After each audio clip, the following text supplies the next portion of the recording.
The story we're going to talk about today started way back in 2001. Yes, 2001, when flip phones, low-rise jeans, and aggressive side bangs were a thing. And so was fixing the price of bread. And just like the trends of the early aughts, the bread price fixing scandal is back in the news again. One of the major bakeries involved has been hit with a big fine by Canada's Competition Bureau, $50 million. Susan Krashinsky Robertson is the Globe's retail reporter, and she's back on the show to talk about Canada's big bread conspiracy and whether shoppers will see any money. I'm Cheryl Sutherland, and this is The Decibel from the Globe and Mail. Susan, thanks so much for being here today. Thanks for having me. So I want you to take us back to 2001 when this bread price fixing scandal started. What happened? So we don't know exactly how this started. What we do know is how this came to the public's knowledge. So that happened in 2017 when Loblaw, which is Canada's biggest grocer, and George Weston, which is Loblaw's parent company and also owned at the time one of its largest bread producers called Weston Foods. Together, those two companies tipped off the Competition Bureau that there was something going on with price fixing across the industry on the price of bread. And how did the public react to this? Well, people were outraged. And so Loblaw and George Weston admitted that they had taken part in this scheme. And you might remember this. They offered up $25 gift cards as compensation, sort of as an apology to consumers. And what happened there is that started the gears moving on an investigation. So they had taken this to the Competition Bureau in 2015. The investigation started in 2016. And Loblaw and Weston gained immunity from prosecution as a result of being the first ones to take this to the Competition Bureau. And so this investigation has been ongoing ever since then, more than 7 years in the making. So 2001 is when it kind of started. We don't know exactly the dates around here, but we found out about it in 2017. That's right. And the allegation is that this went on from 2001 to 2015. So a pretty long time, a lot of years. Wow. Okay. So I think it's worth kind of talking about the basics here because we're talking about price fixing. But what exactly does that mean? Yeah, that's actually a really good question because a lot of things can look like price fixing, but they're not actually illegal or technically price fixing under the law. So let me explain what I mean by that. Like, let's say that I have a coffee shop. It's Susan's coffee shop, and you also have a coffee shop. It's right across the street from my coffee shop. We're competitors. Yes. And there's a really good chance that if you sell coffee for $3, I'm going to sell coffee for close to $3. And that's just because we're competing. I'm not going to charge a huge amount more unless there's some kind of crazy difference in the quality of my coffee. So there's a really good chance our prices are going to look very similar. But that doesn't necessarily mean that we've done anything illegal. Now, where it gets thorny is if I think to myself, I've got to charge $3 for this cup of coffee because Cheryl's never going to charge more than $3 for this cup of coffee. But if Cheryl would agree to charge $4, I could increase my price and we could both make more money. So I'm going to cross the street and have a conversation.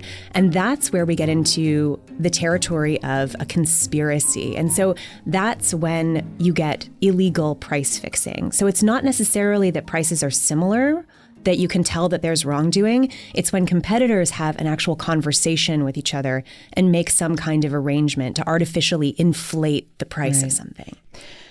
So let's bring it back to the bread. Do we know exactly how much bread prices increased for consumers because of this? We don't know a total amount that they increased, but we have some information from these court documents that were actually filed last week when the news was that Canada Bread agreed to pay this $50 million fine in this case. It's the first major step forward in this case, by the way, in more than 7 years. So that's a big, big step in this case. And those court documents talked about 4 different conversations that happened between Weston Foods, so one of the biggest bread producers at the time owned by George Weston, and Canada Bread. And those two competitors made arrangements, they say, to increase the price.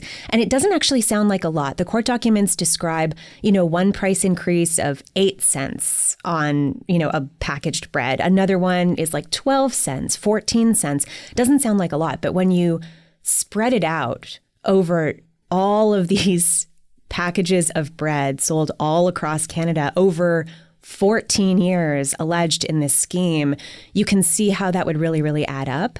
So we don't have a total number that this cost Canadians, but it is worth noting that a loaf of bread cost about $1.35 in the year 2000. And in 2015, it was $2.93. That's a 117% increase, according to Statistics Canada. Wow. But if the price of that loaf had increased by the rate of food inflation, it would not have gone up that much. So instead of being $2.93, it might have been closer to $2.03. And that's according to data collected by a food market analyst. So, we can't ever know what the price would have been in this competitive market, but there are signs that it did go up to an inflated degree or an artificial degree. Okay, so like you said, we're talking about this today because this company, Canada Bread, recently got fined $50 million.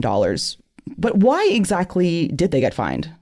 Well, they got fined because they came forward and they admitted wrongdoing. And so as part of this Competition Bureau investigation, one of the things the Competition Bureau does is it actually incentivizes companies to come forward by offering, in some cases, decreases on fines, or if you're the first ones to come forward, like Loblaw and George Weston did, you get immunity from prosecution. So for being one of the first ones to come forward, they got a little bit knocked off that fine. So that $50 million they agreed to pay could have been $70 million. Okay. But they got a bit of a discount, essentially, for cooperating with the Competition Bureau. And, the next company that comes forward might get a smaller discount than that. That is so interesting. There's discounts to coming forward, because I was going to say, what would be the incentive to be like, okay, we were part of this, but that is so, it's actually this discount in a fine. And it's an incentive for cooperation, right? Okay. Because these investigations are so complex, because they involve so much data, having the cooperation of a company that was involved can be hugely beneficial to the Competition Bureau in actually moving this forward. And so that's why they offer this, especially, by the way, for the ones who are first to come forward. They offer these sort of whistleblower incentives, because otherwise these conspiracies arguably would remain secret. There would be no reason for it to come out. Right. I mean, that makes sense. It's a bad look for a company to be involved, or even just alleged to be involved in something like price fixing. So what does admitting guilt do to Canada Bread's image? The PR damage in some ways has already been done, because this scandal became public back in 2017, and the country has known about this for a long time. So in some ways, yes, it brings them back into the news, probably does a little bit more damage for sure. But clearly there's some kind of a calculus on the part of Canada Bread's new parent company, Grupo Bimbo. We want this resolved. And so whatever damage it does them, whether it be financial, whether it be brand damage, they've sort of decided to take that hit at this stage. And that's how they're moving forward. Have other companies been charged, or just Canada Bread here? So no one else has yet been charged. The Competition Bureau says that its investigation is ongoing, and there are a number of other companies that are still under investigation, including some of Canada's biggest grocery retailers, Walmart, Metro, Sobeys, Giant Tiger, as well as Maple Leaf Foods. And this is a little wrinkle in this story. Canada Bread, when all of this was allegedly going on, was owned by Maple Leaf Foods. But in 2014, the company was acquired by a Mexican conglomerate called Grupo Bimbo. And it was Grupo Bimbo that actually cooperated with the Competition Bureau here, which led to this fine.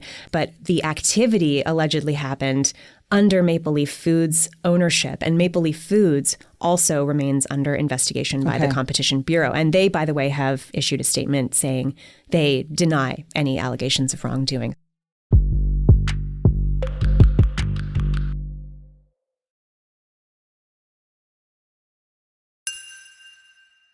So Canada Bread admitted that they were in on this scheme, but what does this mean for the other companies that are still caught up in this investigation? Like, what does that mean for the Sobeys and the Metro and Walmart? You kind of mentioned that there's this incentive, but what else? What else could be happening for these companies? Well, I mean, it means that whatever Canada Bread has provided to the Competition Bureau in terms of information about its conversations with retailers will now help with that investigation. Okay. This has also partly taken a really, really long time because there's just a huge amount of evidence to go through. So the Competition Bureau seized lots of records. They executed search warrants against many of these companies between 2017 and 2019.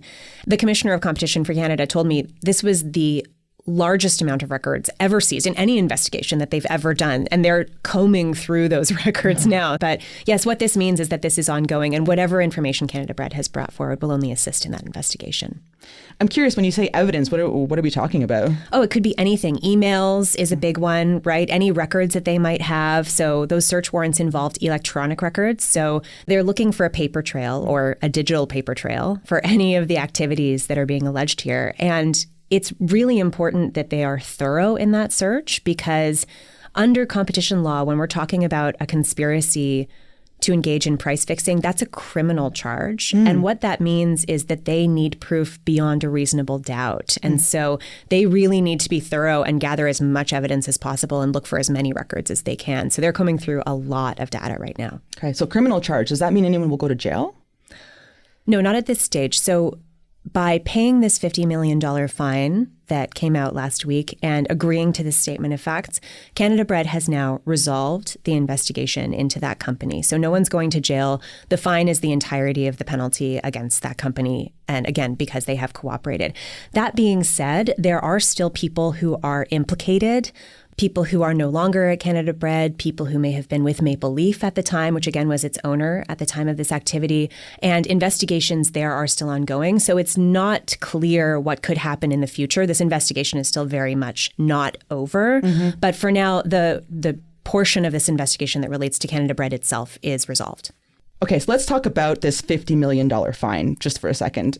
For me, it's hard to know if that's a lot of money. Is that a lot of dough? Oh, no. Okay. Oh, sorry, I had to do one pun. I'm so sorry. I didn't know my dad was hosting this podcast. So it's interesting. It's a lot of money, and yet it's subsequently not as much money as the Competition Bureau has wanted to fine. So again, I mentioned I spoke with the competition commissioner last week, and he talked about how he has been advocating actually for years that the Competition Bureau needs more power and needs the power to levy larger fines, give bigger penalties to really, really make a deterrent to this kind of behavior. And actually, something really interesting happened last week, which was that a new amendment to the Competition Act came into effect that removes those maximum limits on fines. That was a law that was passed about a year ago, but it actually came into effect, funny timing, just a couple of days after this Canada Bread settlement was announced. Now, that won't actually have any impact on this bread price fixing investigation specifically, because the law at the time of the wrongdoing is what applies. So if and when the Competition Bureau resolves any other parts of this investigation or levies any other fines, they'll still be subject to the old limits that were in place. Again, the competition commissioner said to me that he still believes $50 million is a sizable enough fine to act as a real deterrent to other companies. But he's clearly looking forward to a situation in the future where if they have another investigation like this, the deterrent could be even stronger. Okay. And who gets paid here?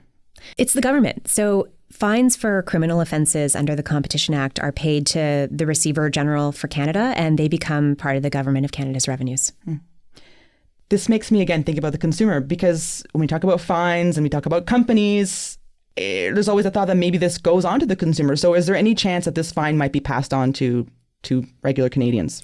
I mean, I think the Competition Bureau's argument would be that insofar as this deters other companies from doing this in the future, it will protect the consumer, it will help the consumer.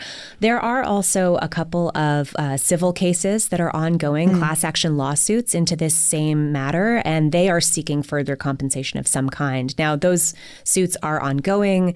They could last years more. We don't know what the resolution would be. And we also don't know what form that compensation could take. It's not necessarily the case that it would be payments directly to consumers. Sometimes it can be things like charitable donations to food banks, but that's a long way off and depends on them getting a positive judgment. So it's difficult to say really what impact this will have on consumers themselves, other than attempting to deter companies from this kind of wrongdoing down the road. Okay. I want you to help me understand this, because Canada Bread has admitted that the price that we paid for bread was artificially inflated. So are they reducing prices now to adjust for this past price fixing? What a good question. Yeah, it's funny. when we talk about price fixing, it's not always the case that necessarily just because there's been price fixing that the price wouldn't have gone up otherwise, right? But when I asked that question to the new owners, Grupo Bimbo, who say that they had no idea, by the way, that this was going on when they bought the company, I asked them, when you learned of this wrongdoing, did you take any steps to reverse or mitigate some of the price increases that happened during the time of that wrongdoing under its old ownership? And Grupo Bimbo wouldn't answer that question. Interesting. Okay, so I want to take a look at the bigger picture here, because trust is an issue when it comes to Canadian grocers. They're facing a lot of flack from shoppers these days when food inflation is running really high and people are accusing them of greedflation, as we have heard a lot about. So where does this settlement and this fine with Canada Bread leave things? I think it plays a huge role in that conversation. Over the last 2 years, grocery prices have gone up by roughly 18%. That's a huge amount. That's been massive pain for Canadian families, and Canadians are really upset.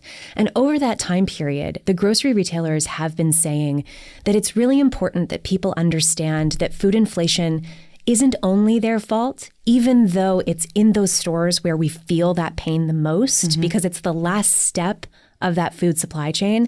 But they've been trying to send this message saying, food inflation is a global issue. It has impacts throughout the supply chain that affect the prices, and it's not just at the store level where things are being jacked up. And there actually is some merit, by the way, to what they've been saying. It is a really complex issue, and there are a lot of factors that go into the price of our food and how much it goes up. But the problem here is that people have long memories, and people remember that there was price fixing here. Yes. I think it was a massive blow to trust in the industry, a massive blow to trust in the food retail sector in general. And so when we talk now about the conversation over food inflation, and when retailers talk about wanting people to see the more complex picture, they're not wrong to want that. They're not wrong to put those facts forward. But it's also important to recognize that Canadians' faith in this system has been really, really shaken. And last week's news is just a very sharp reminder of that. Trust is a hard thing to get back, right? It is, absolutely. Susan, thanks so much for being on the show today. Thank you. That's it for today. I'm Cheryl Sutherland. Our summer producer is Nagin Nia. Our producers are Madeline White and Rachel Levy-McLaughlin. David Crosby edits the show. Adrian Chung is our senior producer, and Angela Pacenza is our executive editor. Thanks so much for listening, and I'll talk to you tomorrow.